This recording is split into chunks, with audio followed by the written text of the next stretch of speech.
Hello guys, welcome back on Civil Service Point YouTube channel. So guys, today discuss on science and technology current affair topic. So guys, ये magazine अक्टूबर month की है और आज हम science and technology base video हमारा है आज का.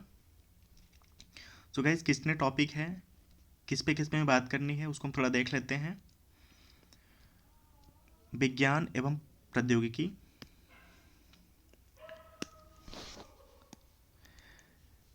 Science and technology. गाइज ये GS 3 यानी पेपर 4 का सब्जेक्ट है. GS 3 में economic development, technology, security and biodiversity, total 4 subject base ये पेपर होता है. सो गाइज, इसमें से जो नोबेल प्राइज़ वाले वीडियो हैं, सॉरी जो टॉपिक हैं, उस पर मेरा वीडियो ऑलरेडी योजना मैगजीन में कवर हो चुका है. बट मैं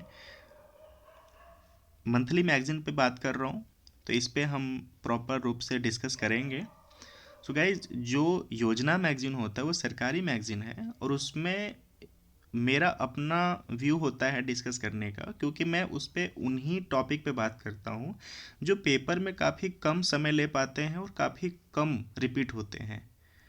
जो बार बार रिपीट होते हैं उस पे मैं बात बिल्कुल नहीं करता, क्योंकि वो सबको पता चल जाता है.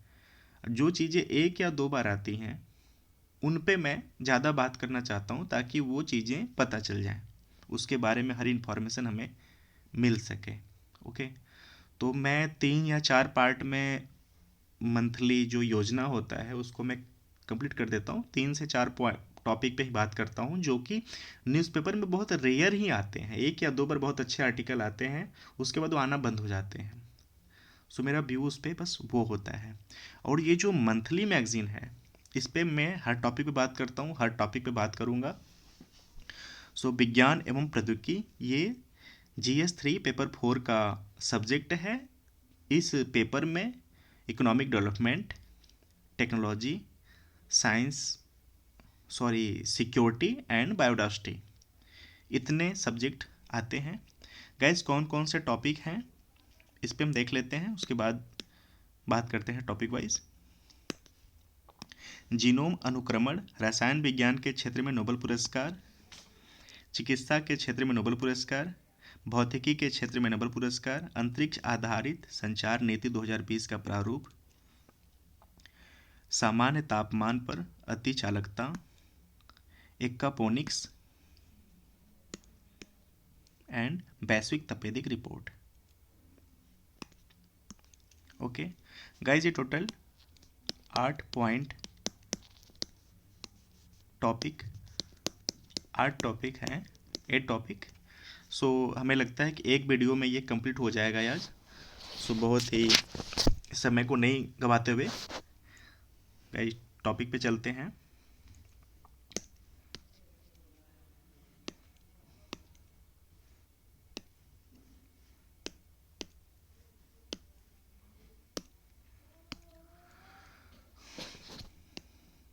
विज्ञान एवं प्रौद्योगिकी सुर्खियों में क्यों है गाइज, इनके सारे टॉपिक देख लेते हैं. जीनोम अनुक्रमण, जीनोम सीक्वेंसिंग, वैज्ञानिक एवं प्रौद्योगिकी अनुसंधान परिषद, councils of scientific and industrial research, CSIR. Guys, CSIR जो है वो 1942 में इसका स्थापना किया गया था. ओके, और इसका जो वित्त पोषण है वो साइंस एंड टेक्नोलॉजी मिनिस्ट्री करती है. ओके, इसके अंतर्गत कौन कौन से क्षेत्र आते हैं उसको थोड़ा सा देख लेते हैं. Aerospace engineering, structural engineering, oceans science, life science, metallurgy, mining, food, petroleum, leather, environment science, इतने क्षेत्रों का ये ऑटोनोमस बॉडी है. सो गाइज, इंडेज क्या है उस पर देख लेते हैं.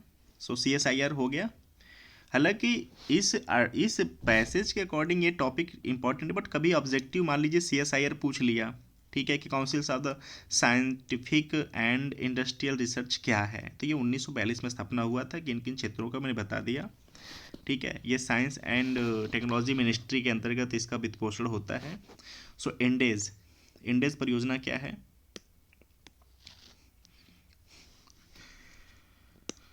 भारतीय जीनोम विविधता, ठीक है, जीनोम वेरिएशंस की समझ। यह भारतीय लोगों के निम्नलिखित प्रकार से लाभान्वित कर सकता है, ठीक है। किन किन प्रकार से करता है, करेगा? यह परियोजना आनुवंशिक रोगों से संबंधित महामारी विज्ञान की समझ हेतु सहायक है, ठीक है। गाइज मान लीजिए ये कोई व्यक्ति है, ठीक है, अगर इस व्यक्ति के बारे में, अगर इसके डीएनए, ठीक है, अगर इसके डीएनए का हम अपने पास एक फाइल बना लें, एक प्रोफाइल बना लें, तो इस डीएनए के बेस पे हम ये बता सकते हैं कि इस व्यक्ति को आने वाले समय में कौन से रोग को फेस करना पड़ेगा, कौन कौन सी इनको समस्या आ सकती है फिजिकल रूप से, ठीक है, इनको किन किन से सावधानी बरतनी चाहिए। तो कहीं ना कहीं अगर एक किसी व्यक्ति के इंटरनल डाटाबेस हम तैयार कर लेते हैं तो उसको हम सचेत कर सकते हैं कि आपको समस्याएं क्या क्या हो सकती हैं, आपको किन से अपने बचाव करने हैं, ठीक है। तो उनके बेस पे बात की गई है। यह परियोजना आनुवंशिक रोगों से संबंधित महामारी विज्ञान से समझ हेतु सहायक है। इससे वहनी आनुवंशिक परीक्षण, जेनेटिक टेस्ट को सुनिश्चित करने में सहायता मिलेगी। रोग वाहक कारकों का अनुवीक्षण, ठीक है, कैरियर स्क्रीनिंग, बच्चे में आनुवंशिक विकारों की संभावना के निर्धारण हेतु इसका प्रयोग प्रत्याशित दंपतियों के लिए किया जा सकता है, ठीक है। गए जो बच्चा होता है, ठीक है, वो बच्चा अगर गर्भ में है तो उसका हम परीक्षण करके उसके जो आनुवंशिक विकार होते हैं उसके बारे में पता कर सकते हैं, ठीक है। प्रतिकूल औषधि प्रतिक्रिया, ठीक है, एडवर्स ड्रग रिएक्शंस की रोकथाम के लिए फार्माकोजेनेटिक औषधियों के प्रति किसी व्यक्ति की प्रतिक्रिया को जीन कैसे प्रभावित करते हैं इसका अध्ययन कर सकते हैं टेस्ट के थ्रू। यह परियोजना जनसंख्या के अध्ययन में आनुवंशिक विविधता को समझने हेतु सहायक है, ठीक है। इससे आनुवंशिक विविधता तथा आवृत्ति को नैदानिक अनुप्रयोगों के लिए उपलब्ध कराने में सहायता मिलेगा। भारतीय जीनोम डेटा का संग्रह। भारत जनसंख्या घनत्व के मामले में विश्व का दूसरा सबसे बड़ा देश है। इसकी जनसंख्या 1.3 अरब है, जो विश्व का 17% है। भारत अत्यंत विविधता वाला देश है। यहाँ 4500 से अधिक विभिन्न निजाति समूह के लोग निवास करते हैं। जीनोम की समझ हेतु संपूर्ण जीनोम अनुक्रमण के अध्ययन से वैज्ञानिकों को यह समझने में सहायता मिलेगी कि समग्र रूप से जीनोम कैसे कार्य करता है। गाइज ये तो हो गया ये जो इंडीजेन योजना लागू होने वाला है इसके बारे में हो गया। लेकिन कहीं ना कहीं एक कुछ महीने पहले एक सुप्रीम कोर्ट में एक मुद्दा उठा था कि अगर हम किसी व्यक्ति का प्रोफाइल जीन बेस पे तैयार कर लेते हैं, डीएनए बेस पे तैयार करते हैं, अगर ये डाटा लीक होगा तो कहीं ना कहीं उस व्यक्ति के निजता का हनन होगा, ठीक है। भाई आपके बॉडी स्ट्रक्चर, इंटरनल बॉडी का सारा हमने इन्फॉर्मेशन रख लिया, तो कहीं ना कहीं एक सिक्योरिटी बेस पे एक प्रकार से व्यक्ति के निजता का हनन हो रहा है ना, ठीक है। उसका जो पर्सनल इन्फॉर्मेशंस है वो पब्लिक होगा, तो उसका तो मतलब एक प्रकार से प्राइवेट उसकी सिक्योरिटी पे हमला बोला जा रहा है, तो एक अलग मुद्दा हो गया। खैर मुझे अभी अचानक याद आ गया, सो उस पर बात है। तो इस पर गवर्नमेंट को एक अच्छी पहल भी करने की आवश्यकता है कि जो भी डाटा होता है उस पर एक अच्छा सिक्योरिटी बनाया जाए, उस पर एक अच्छा रिफॉर्म किया जाए ताकि किसी भी व्यक्ति का डाटा लीक ना हो। ओके,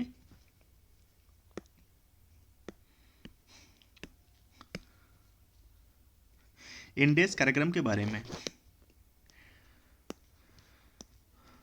इंडेस कार्यक्रम का लक्ष्य भारत के विभिन्न नृजाति समूहों का प्रतिनिधित्व करने वाले 1000 भारतीय व्यक्तियों के संपूर्ण जीनोम का अनुक्रमण करना है। इसका वित्त पोषण CSIR इंडिया, CSIR इंडिया एक स्वायत्त संस्था द्वारा किया। भाई बताया ना गाइस, इसका 1942 में स्थापना हुआ था। ये साइंस एंड टेक्नोलॉजी मिनिस्ट्री के जो इसका है, इसका वित्त पोषण करता है। ठीक है। CSIR विज्ञान एवं प्रौद्योगिकी मंत्रालय के अधीन कार्यरत भारत का सबसे बड़ा अनुसंधान एवं विकास संगठन है। इसका उद्देश्य रोगवाहक कारकों के अध्ययन हेतु आनुवंशिक डेटा सेट का एकत्रण करना। यह भारत में रोगवाहक कारकों की स्क्रीनिंग हेतु वहनी विधियों के विकास में मदद करेगा। इसे व्यापक पैमाने पर निष्पादित किए जाने वाले ऐसे कार्यक्रम प्रणेता के रूप में देखा गया है जिसमें अन्य सरकारी विभाग भी सम्मिलित होंगे, जो देश की एक बड़ी जनसंख्या की मैपिंग को सुनिश्चित करने में सहयोग करेगा। ठीक है। इस परियोजना पर कार्य करने वाली संस्थाओं को कोशिकी एवं आणविक जीव विज्ञान केंद्र, centre for cellular and molecular biology CCMB तथा CSIR institute of genomics and integrative biology IGIB शामिल है। ठीक है। इस परियोजना पर कार्य करने संस्थाओं में कौन कौन से हैं गाइस? CCMB, CSIR और IGIB। ठीक है। ये जो एंडीज योजना है, इसमें CCMB, CSIR और IGIB। गाइज एग्ज़ाम में ऑब्जेक्टिव क्वेश्चंस पे ये चीज़ें ऑप्शन देके पूछ सकता है। एक ऑप्शन में ये तीनों को दे देगा, एक में ये दो किसी एक ऑप्शन को दे देगा, एक में एक और बाकी किसी दो और को दे देगा। तो ये आपको पता होना चाहिए कि जो एंडीज योजना है उसमें CCMB, IGIB और CSIR इतने समूह मिलकर इस योजना को इसके गंतव्य पे ले जाएंगे। ओके। भारतीय जीनोम अनुक्रमण में वैश्विक जीनोम की तुलना में 32% आनुवंशिक वेरिएंट रूपांतरण अत्यंत विशिष्ट है। संगणकीय विश्लेषण की सहायता से प्राप्त किए गए भारतीय जीनोम डेटा सेट में लगभग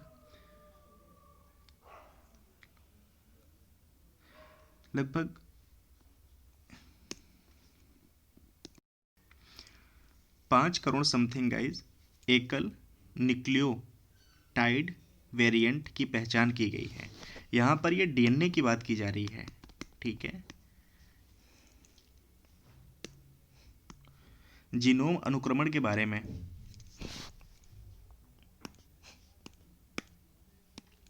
जीनोम किसी भी जीव के संपूर्ण DNA सेट को संदर्भित करता है। जीनोम में सभी गुणसूत्र क्रोमोसोम समाविष्ट होते हैं जिनमें आनुवंशिक पदार्थ DNA और जीन दोनों पाए जाते हैं। इसलिए प्रत्येक जीनोम में लगभग 3.2 बिलियन DNA बेस पेयर्स क्षार युग्म होते हैं। जीनोम में वे सभी डेटा शामिल होते हैं जो किसी जीव के समग्र आनुवंशिक विवरण के लिए आवश्यक होते हैं, अर्थात ये अनिवार्य रूप से ब्लूप्रिंट के रूप में कार्य करते हैं। जीनोम को जिस प्रक्रिया के माध्यम से समझा जा सकता है उसे अनुक्रमण कहा जाता है। ठीक है।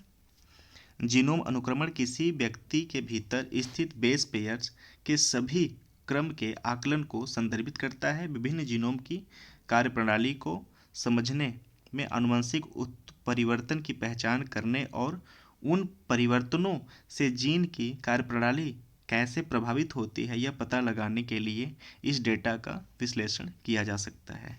ठीक है गाइस। तो इस जो एंडीज योजना है इसके बारे में हमने देख लिया कि क्या है ये योजना, किन पे ज़्यादा फोकस किया जा रहा है।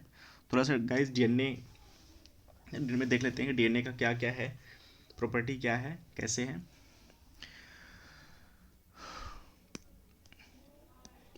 गुणसूत्र क्रोमोसोम्स। गुणसूत्र एक कुंडलित धागे जैसी संरचना होती है जिससे जीवों की आनुवंशिक सामग्री DNA होती हैं। मानव में 46 गुणसूत्र, माता पिता दोनों में 23 पाए जाते हैं। ठीक है। तो ये तो DNA बेस इंफॉर्मेशन है। न्यूक्लियोटाइड न्यूक्लियोटाइड ये कार्बनिक अणुओं से निर्मित होते हैं। डीएनए और आरएनए हेतु एक बुनियादी संरचनात्मक इकाई के रूप में कार्य करते हैं। डीएनए या डीऑक्सी राइबोन्यूक्लिक एसिड आनुवंशिक पदार्थ हैं जो लगभग सभी जीवों में पाया जाता है। आरएनए आरएनए एक राइबोन्यूक्लिक एसिड अणु एकल तंतुनुमा वाले न्यूक्लिक अम्ल से निर्मित होते हैं। ये कुछ वायरसों में पाए जाने वाले आनुवंशिक पदार्थों के समान होते हैं। जीन डीएनए का एक विशिष्ट खंड होता है। ठीक है गाइज, ये थोड़ा सा ऑब्जेक्टिव बेस है कि जीन होते हैं, जीन डीएनए का एक विशिष्ट खंड होता है। यह आरएनए प्रतिलिपि या प्रोटीन संश्लेषण के संश्लेषण हेतु उत्तरदायी होते हैं। जीन पूल क्या होता है? अंतर्जनन करने वाली प्रजातियों के भीतर विभिन्न प्रकार की जीन संग्रह की प्रक्रिया को जीन पूल कहते हैं। ठीक है, तो गाइस डीएनए क्या होता है, आरएनए क्या होता है, जीन क्या होता है और जीन पूल क्या होता है। ठीक है, अन्य संबंधित तथ्य। मानव जीनोम परियोजना इंडीज, मानव जीनोम परियोजना HGP ह्यूमन जीनोम प्रोजेक्ट, यह संपूर्ण मानव जीनोम के डीएनए अनुक्रमण के निर्धारण की दिशा में संचालित एक अंतर्राष्ट्रीय अनुसंधान कार्यक्रम था। इसे वर्ष 1990 में प्रारंभ किया गया था। ठीक है, HGP 1990 में से शुरू किया गया था, प्रारंभ किया गया था। वर्ष 2003 में इस कार्यक्रम को पूर्ण कर लिया गया था। यह पहला अवसर था जब HGP यानी ह्यूमन जीनोम प्रोजेक्ट की सहायता से मानव जाति के कल्याण की दिशा में पूर्ण आनुवंशिक ब्लूप्रिंट को निर्धारित किया जा सका। इस कार्यक्रम को संयुक्त राज्य अमेरिका के national institute of health and department of energy द्वारा समर्थन प्रदान किया गया था। जीनोम इंडिया परियोजना, यह भारत की एक महत्वाकांक्षी जीन मैपिंग योजना है। यह भारत की व्यापक आनुवंशिक विविधता के वैज्ञानिक विश्लेषण की दिशा में पहले प्रयास के रूप में संदर्भित किया गया है। जीनोम अनुक्रम से डीएनए के प्रत्येक आधार न्यूक्लियोटाइड के क्रम का पता लगाया जा सकता है, जबकि जीनोम मैपिंग की सहायता से डीएनए में उपस्थित विशिष्ट पदार्थों की पहचान की जा सकेगी। ठीक है गाइज,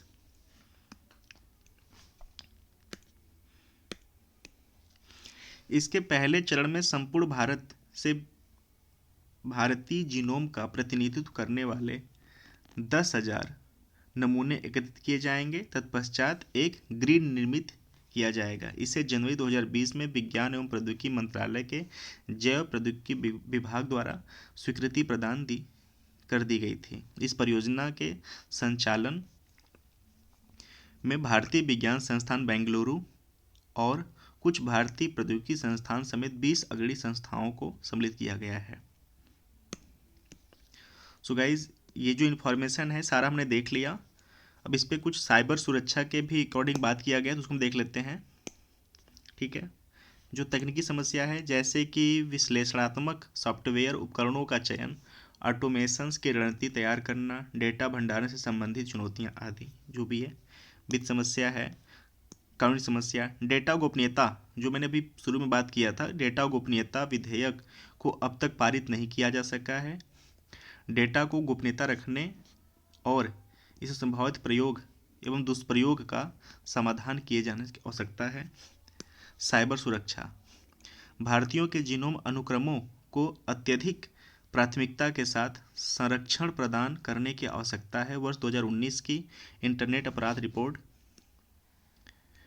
के अनुसार भारत इंटरनेट अपराधों से पीड़ित विश्व के शीर्ष 20 देशों में तीसरे स्थान पर है। ठीक है, ये थोड़ा सा इम्पोर्टेंट लाइन है। भारत इंटरनेट अपराधों से पीड़ित विश्व के शीर्ष 20 देशों में से तीसरे स्थान पे है। ठीक है, आगे की राह। यद्यपि CSIR के नेतृत्व में भारत द्वारा वर्ष 2009 में पहले भारतीय जीनोम अनुक्रम को तैयार किया गया था, तथापि इस परियोजना में संलग्न प्रयोगशालाएं संपूर्ण जीनोम अनुक्रम को विकसित करने और उसे आम लोगों के लिए उपलब्ध कराने में जब जाकर सक्षम हुई हैं। प्रौद्योगिकी निवेश हेतु वित्त पोषण की समस्या इस परियोजना के विकास में सबसे बड़ी बाधा है। इस प्रकार की चुनौतियों से निपटने के लिए भारत को वैज्ञानिक परियोजनाओं हेतु निजी क्षेत्र समर्पित वित्त पोषण की सहायता प्राप्त करनी चाहिए। गाइज ये जो है ये एक प्रकार से मेंस का व्यू है। सो ये हमें प्रीलिम्स के बेस पे इम्पोर्टेंट सो नहीं लगता। जो इम्पोर्टेंट है मैं उस पर गाइज उस पर अंडरलाइन करता चल रहा हूँ। रसायन विज्ञान के क्षेत्र में नोबेल पुरस्कार, ठीक है। हालांकि ये मैं कंप्लीट करा चुका हूँ, बट गाइज यहाँ पर है तो इसको बात करना काफ़ी आवश्यक बन जाता है। हाल ही में क्रिस्पर Cas9 जेनेटिक रिसर्च विकसित करने हेतु इमैनुएल सापोतिये और जेनिफर ए डाउडना को संयुक्त रूप से 2020 के लिए रसायन विज्ञान के क्षेत्र में नोबेल पुरस्कार से सम्मानित किया गया है, ठीक है।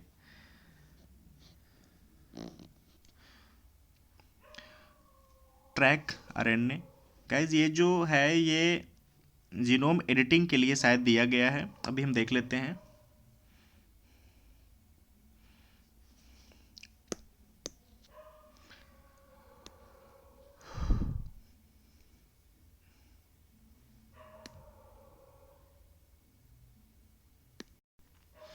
सो गाइज जीनोम एडिटिंग के लिए नोबेल प्राइज दिया गया है। जीनोम एडिटिंग एक ऐसी तकनीक है जिसकी सहायता से वैज्ञानिक किसी भी जीव के डीएनए में परिवर्तित कर सकते हैं। इसकी सहायता से जीनोम की किसी विशिष्ट स्थान पर आनुवंशिक खंड जोड़े, हटाए या परिवर्तित किए जा सकते हैं, ठीक है।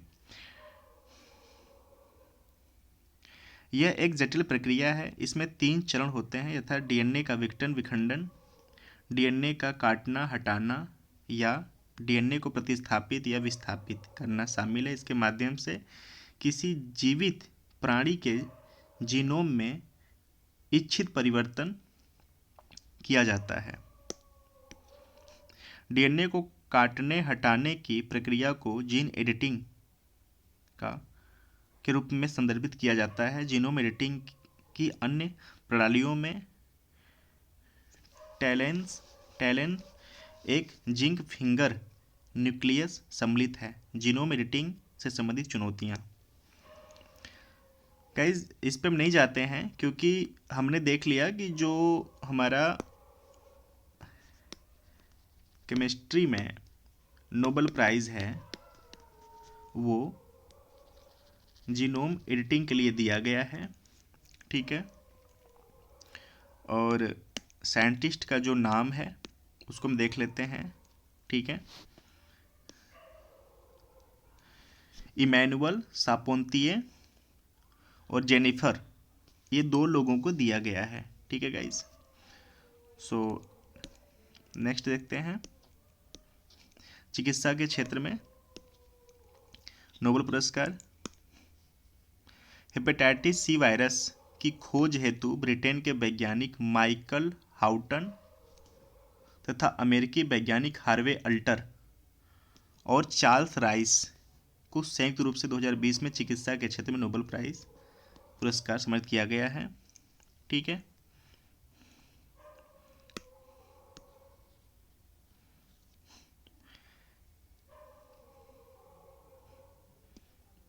हेपेटाइटिस के मामले के लिए एचबीसी की उत्तरदायी होने की पुष्टि डॉक्टर राइस द्वारा यह पुष्टि की गई है कि HCV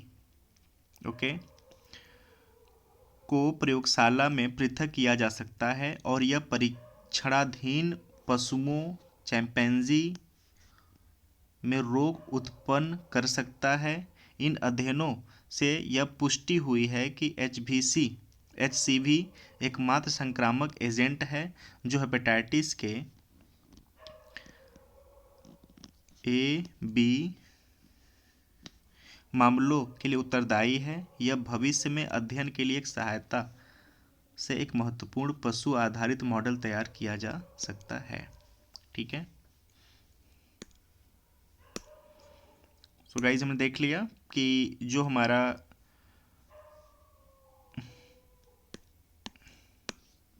चिकित्सा के क्षेत्र में दिया गया है वो हेपेटाइटिस सी वायरस की खोज के लिए दिया गया है। चार्ल्स राइस, माइकल हाउटन और हार्वे अल्टर को दिया गया है।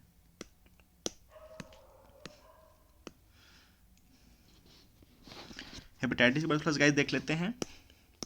हेपेटाइटिस रोग से यकृत यानी लीवर में सूजन आ जाती है। विश्व भर में हेपेटाइटिस वायरस के कारण ही सामान्यतः हेपेटाइटिस रोग उत्पन्न होता है। हेपेटाइटिस वायरस के कारण ही सामान्यतः हेपेटाइटिस रोग उत्पन्न होता है। हालांकि अन्य संक्रमणों, विषाक्त पदार्थों जैसे शराब और कुछ नशीली सामग्री व स्वप्रतिरक्षी, ठीक है, रोगों के कारण भी हेपेटाइटिस रोग हो सकता है। ठीक है, हेपेटाइटिस वायरस होता है गाइस। हालांकि विषाक्त पदार्थ जैसे कि शराब, नशीली जो सामग्री होती हैं इनसे भी होता है, और कुछ ऐसे स्वप्रतिरक्षी रोग होते हैं जिनके कारण जिससे ये हेपेटाइटिस रोग हमें होता है। ठीक है, hepatitis C virus.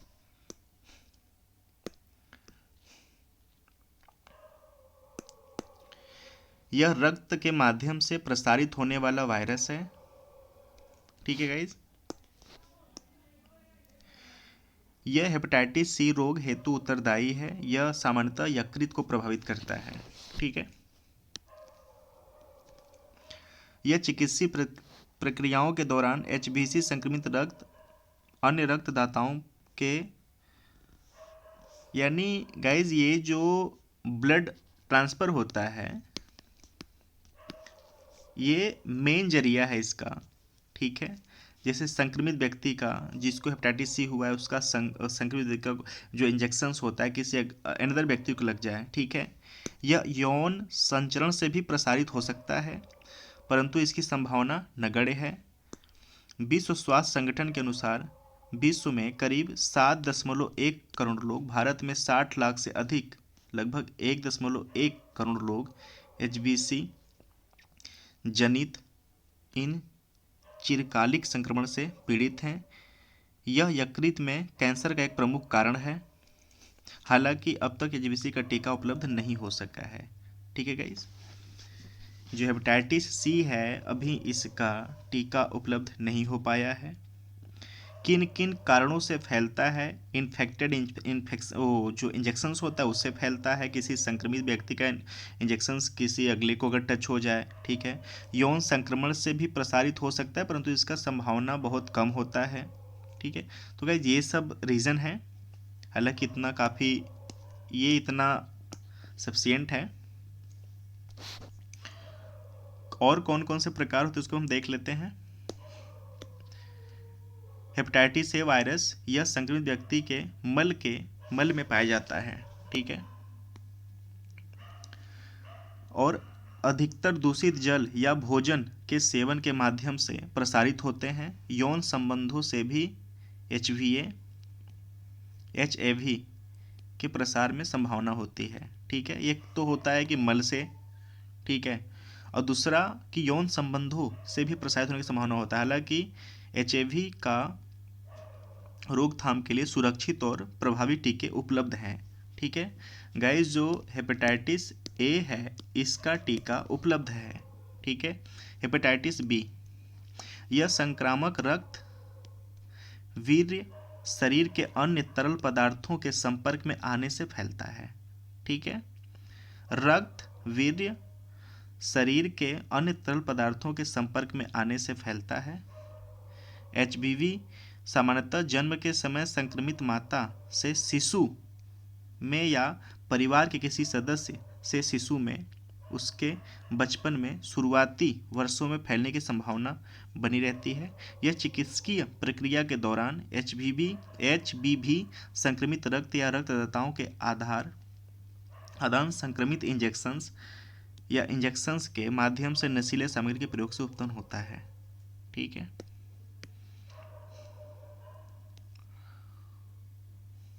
Hepatitis D,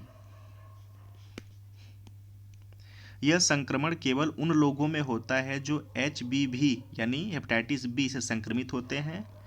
HDV, HBV के दोहरे संक्रमण के परिणामस्वरूप अत्यंत गंभीर रोग दुष्प्रभाव उत्पन्न होने की संभावना बनी रहती है। गाइस, ये हेपेटाइटिस जो डी है ये उन्हीं को होता है जिसको बी होता है, हेपेटाइटिस बी। ओके। भौतिक क्षेत्र के नोबेल पुरस्कार,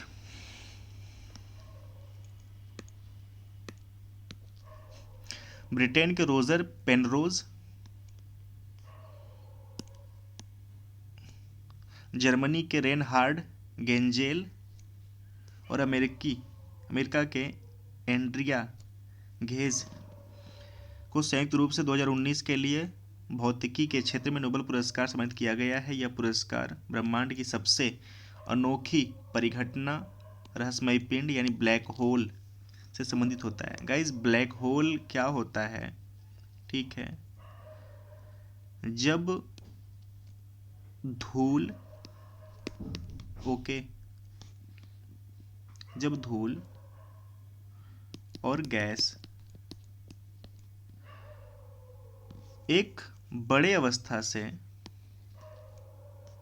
छोटे अवस्था में परिवर्तित होने लगते हैं। मान लीजिए कोई तारा है, ये तारा एक समय के बाद संकुचित होने लगता है और संकुचित होते होते इस छोटे अवस्था में आ जाता है।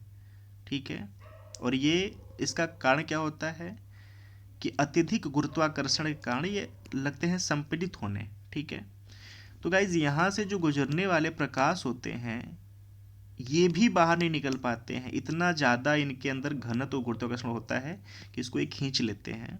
ठीक है, तो खैर इसको तो कोई देख नहीं पाता, इनके जो इर्द गिर्द जो एक्रेशन होते हैं, जो प्रकाश होते हैं, उसको देखकर ये ब्लैक होल का संभावना मतलब अंदाज़ा लगाया जाता है। सो ये ब्लैक होल खोजों के लिए दिया गया है। ठीक है, तो गाइस नेक्स्ट देखते हैं। ब्लैक होल तो बहुत ज़्यादा नहीं जाते हैं। ठीक है,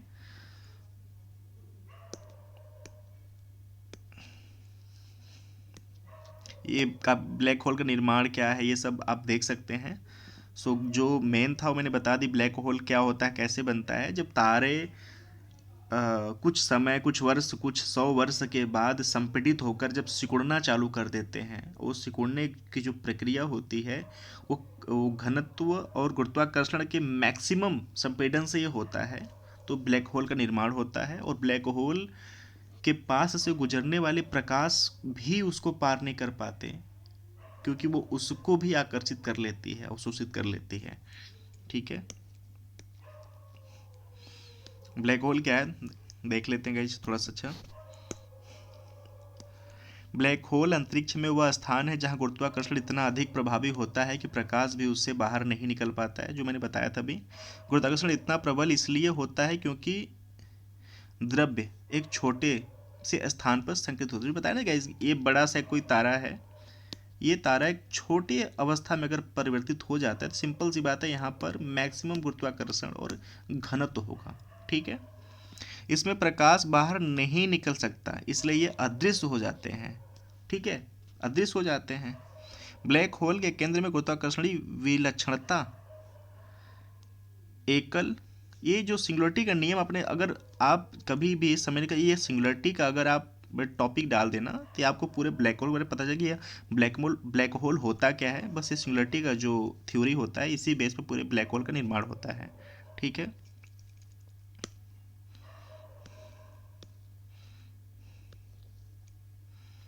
अंतरिक्ष आधारित संचार नीति,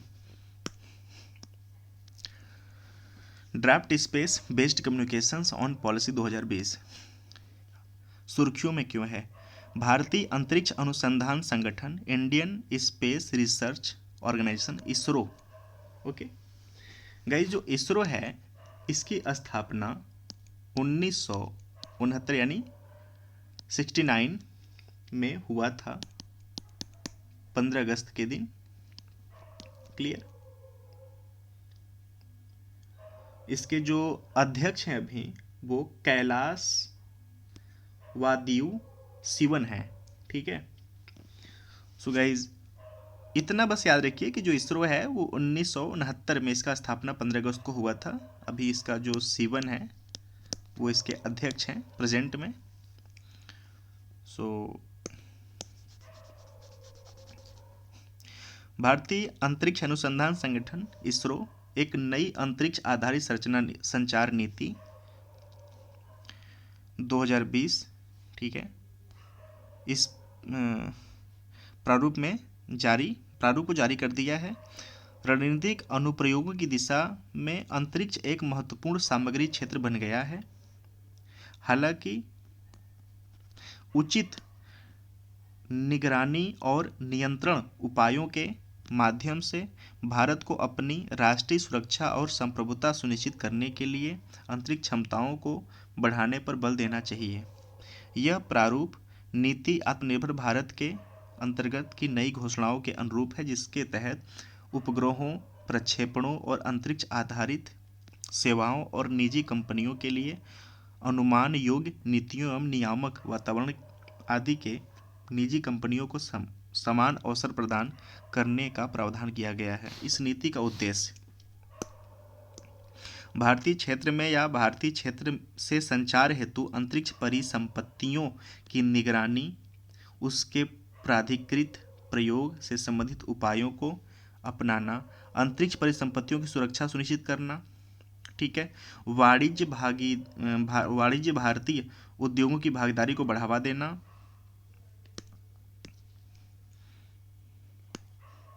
अंतरिक्ष आधारित संचार प्रणालियों की प्राप्ति पर ध्यान केंद्रित करना,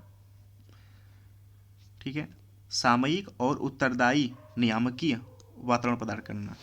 ये इतने कारण हैं गाइस, ठीक है, जिसको कि हम स्पेस में एक अपना स्टेबल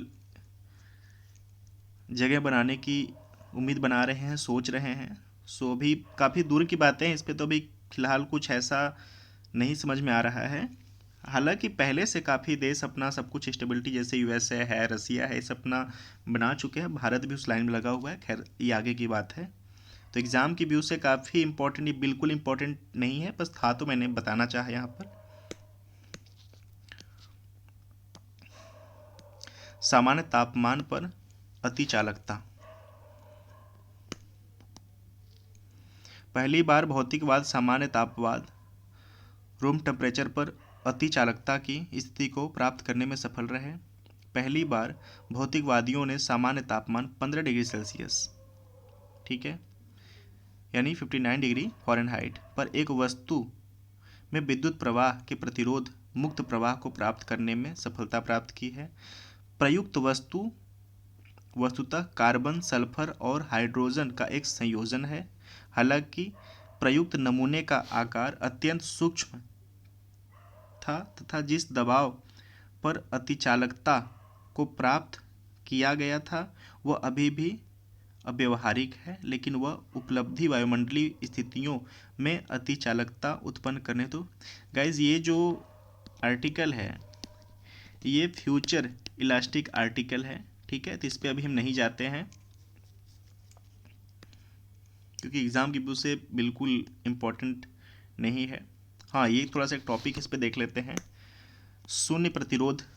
शून्य विद्युत प्रतिरोध क्या होता है? सामान्य विद्युत धारा के प्रवाह के दौरान कुछ मात्रा में प्रतिरोध बना रहता है, ठीक वैसे ही जैसे वायु का प्रतिरोध गतिमान वस्तु को विपरीत धकेलता है, ठीक है। गाइज ये जो जैसे ये रास्ता है, ठीक है, हम यहाँ से जा रहे हैं, कोई चीज़ अगर यहाँ पर है तो ये बैरियर काम करेगी, तो हमें इस तरह से जाना पड़ेगा। तो कहीं ना कहीं हमारी जो स्पीड है उस स्पीड में कुछ कमी आएगी, तब तो हम यहाँ पे इसको ओवर करेंगे, ठीक है। तो ये जो बैरियर है, ये बैरियर एक प्रतिरोध का काम करता है, एक रुकावट का काम करता है, ठीक है। तो प्रतिरोध ये होता है, ठीक है। किसी सामग्री की सुचालकता जितनी अधिक होती है उसका विद्युत प्रतिरोध उतना ही कम होता है, ठीक है। ऐसी स्थिति में धारा अधिक स्वतंत्र रूप से प्रवाहित होती है, ठीक है गाइस।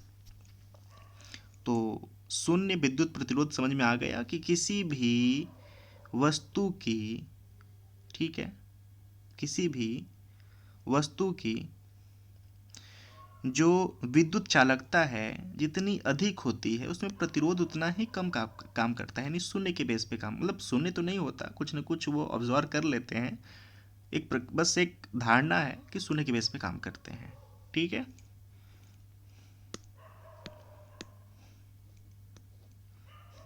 एक्कापोनिक्स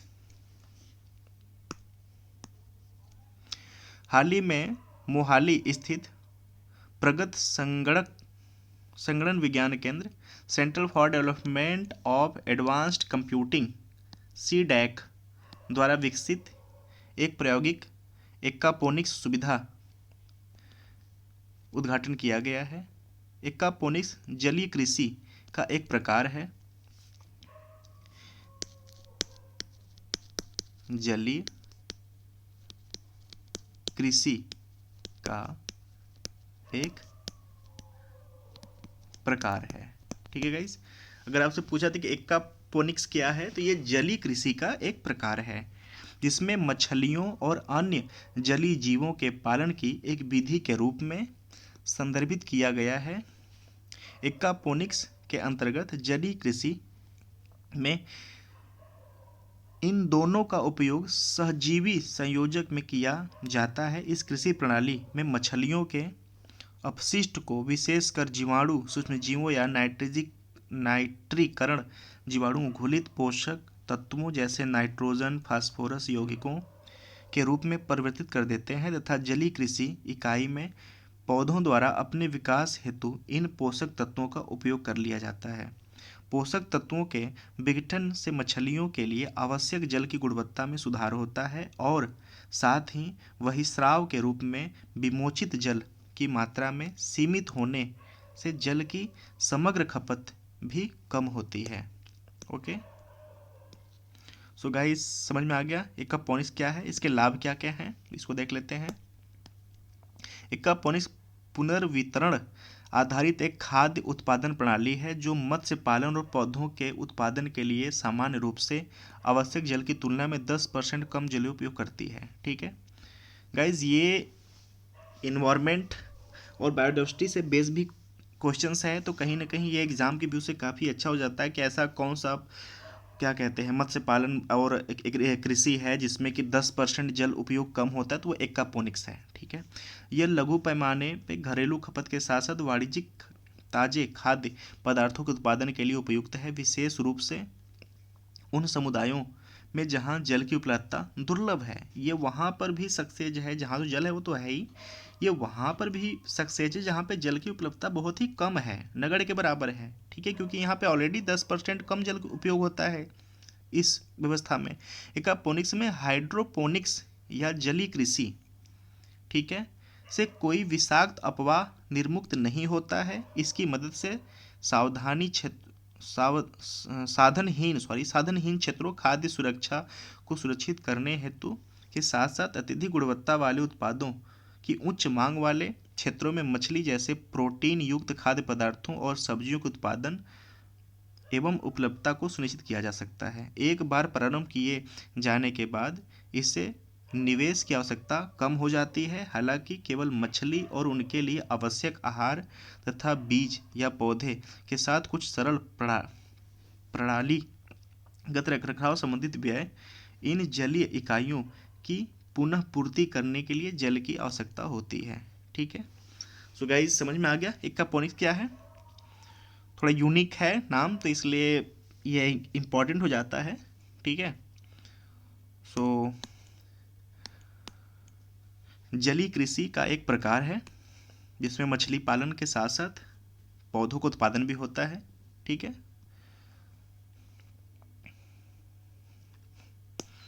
सो निष्कर्ष क्या है इसका, भविष्य में कृषि क्षेत्र को कम संसाधनों का प्रयोग कर अधिक उत्पादन करना पड़ेगा। कुशल संसाधन उपयोग के माध्यम से एक्वापोनिक्स में आर्थिक विकास को बनाए रखने तथा और खाद्य सुरक्षा तथा पोषण को सुनिश्चित करने की क्षमता मौजूद है। यह संधारणीय तरीके से खाद्य आपूर्ति क्षेत्र से जुड़ी वैश्विक चुनौतियों के समाधान का एक अन्य विकल्प बन जाएगा। गाइज आई होप कि एग्ज़ाम के व्यू से, इंटरव्यू के व्यू से और जो भी एग्ज़ाम होते हैं उसके व्यू से काफ़ी इम्पोर्टेंट है एक्वापोनिक्स। ठीक है, ये जलीय कृषि आधारित योजना है, इसको बहुत अच्छे से कहीं नोट डाउन कर लीजिए, मस्ट और मस्ट इम्पॉर्टेंट है। ठीक है, वैश्विक तपेदिक रिपोर्ट, आई होप ये लास्ट टॉपिक है इस मंथ के मैगजीन का, मतलब साइंस एंड टेक्नोलॉजी में।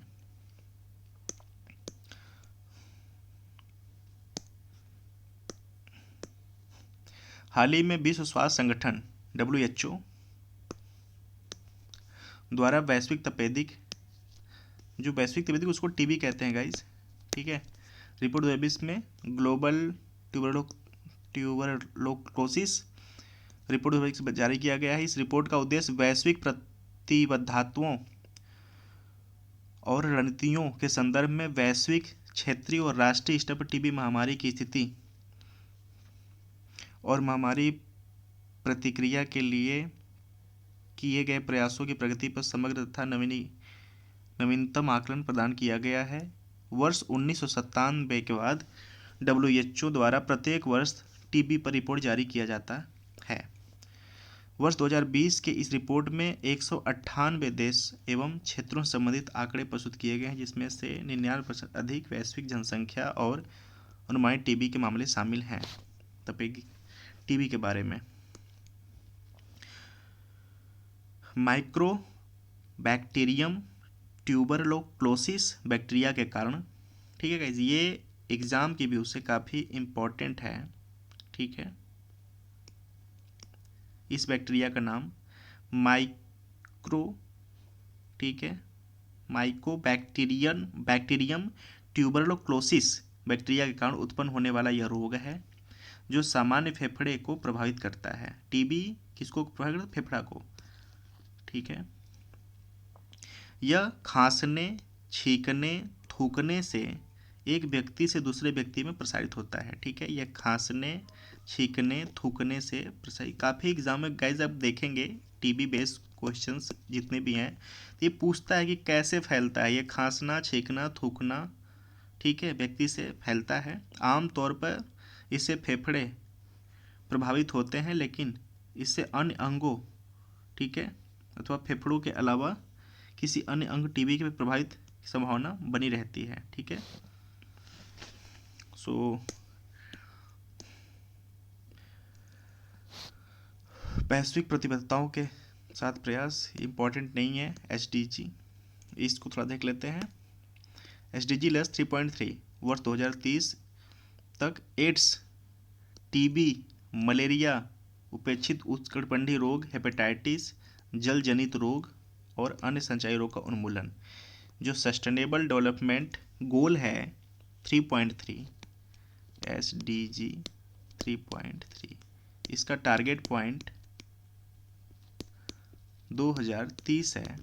ठीक है, उसमें क्या क्या है? एड्स, टीबी, मलेरिया, उष्णकटिबंधीय रोग, हेपेटाइटिस, जल जनित रोग, संचार को उन्मूलन करना है। तपेदिक उन्मूलन के लिए मास्को घोषणा पत्र। ठीक है, टीबी के उन्मूलन के लिए मास्को घोषणा पत्र है। यह एक प्रतिबद्धता है जो वर्ष 2030 तक तपेदिक या टीबी को समाप्त करने हेतु बहुपक्षीय कार्रवाई और जवाबदेही बल देता है। ठीक है, सो गाइज ये थोड़ा सा इम्पोर्टेंट हो जाता है। ठीक है, कि टीबी के लिए मास्को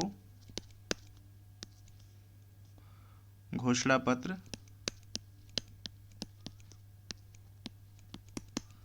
पत्र है, जो कि टीबी के संकुचन, फैलाव, इन्फेक्शंस को देखरेख के लिए बनाया गया है और 2030 तक, ठीक है, जवाबदेही बनाया गया है। क्लियर। और जो SDG लक्ष्य 3.3 सस्टेनेबल डेवलपमेंट गोल है वो 2030 तक एड्स, टीबी, मलेरिया और जितने भी वो जो स्थानीय रोग होते हैं जैसे उष्णकटिबंधीय, हेपेटाइटिस रोग, जल जनित, इसके उन्मूलन के लिए ये लक्ष्य निर्धारित किया गया है। ठीक है,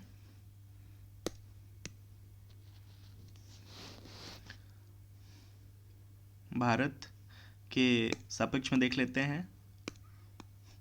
वर्ष 2020 में कोविड-19 जनित लॉकडाउन के पश्चात भारत में तपेदिक टीबी मामलों में लगभग 85% गिरावट दर्ज की गई है।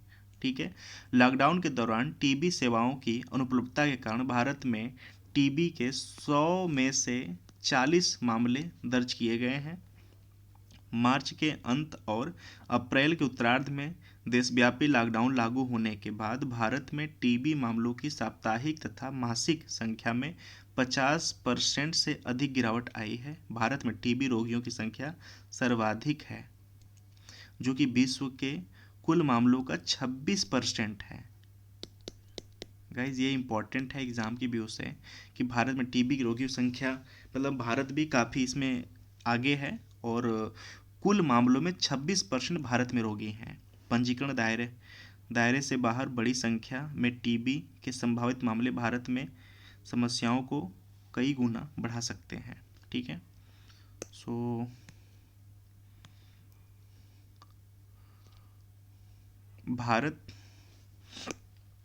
भारत, इंडोनेशिया, फिलीपींस और दक्षिण अफ्रीका जैसे देशों में टीबी के 44% मामले दर्ज किए गए हैं और इन देशों को कोविड-19 जनित टीबी समस्याओं के अधिनियम बोझ को वहन करना पड़ेगा। सो गाइज, वैश्विक स्तर पर टीबी उन्मूलन रणनीति का लक्ष्य 2020 प्राप्त नहीं किया जा सका। ठीक है, वर्ष 2015-19 के मध्य निर्धारित 20% लक्ष्य की तुलना में वास्तविक गिरावट मात्र 9% रही है। 20% का टारगेट था, 9% अचीव किए हैं। ठीक है गाइज, सो औषध प्रतिरोधी टीबी सार्वजनिक स्वास्थ्य के लिए खतरा है।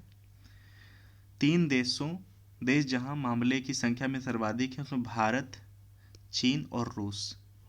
भारत, चीन और रूस, यहाँ पर टीबी के मामले अत्यधिक हैं, हद से ज़्यादा हैं। 20% का लक्ष्य था, 2015 से 19 के बीच में 9% हमने अचीव किया है भारत में। ठीक है, टोटल जो संख्या है पूरे विश्व का 26% टीबी रोगी रहते हैं भारत में, जो टीबी से इन्फेक्टेड हैं। Okay, so guys, I hope कि वीडियो आपको अच्छा लगा होगा। So thanks for watching. अगर आपको वीडियो अच्छा लगता है गाइज तो प्लीज़ जुड़े रहिए। Thank you.